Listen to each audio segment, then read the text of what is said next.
We've got our hood cover flipped up and out of the way. This allows us easy access down to our jaw chamber. So I'm gonna point with my foot here to make sure I don't fall in. But right here is our wedge plate. Inside the little holes are our T-bolts. These wedge plates and T-bolts wedge the top of our jaw plate in place, ensuring that the jaw plate stays where it needs to be. Above that, we have another wear plate that can be serviced and changed by removing the hex head bolts, ordering the part through machinerypartner.com, and replacing it when it's worn out. And then we have where the magic happens. These are your jaw plates. You will notice that the jaw plates are corrugated, which allows your material to fall through and be crushed at the high points of your jaw plates. The material will then fall through to your belt or down lower in the jaw to continue to get crushed to size. When it's time to change out your jaw plates, Machinery Partner and Barford have worked together to create a lifting system to help you do it quickly, efficiently, and safely.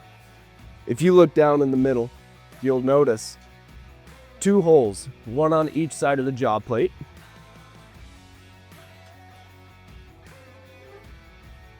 And what you do is take the lifting bars, you will insert them into these holes, you will turn them to offset the shafts, and then you can easily lift those plates out once your wedge plate and T-bolts are removed. If you look closely on the side, you'll notice 2 plates. There's one top and bottom for each side. These are called cheek plates.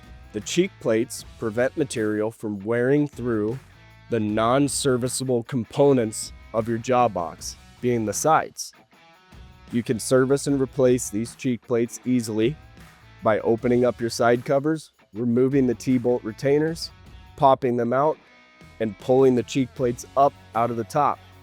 This will have to be done with the jaws wide open and the jaw plates also removed to allow easy clearance for your parts.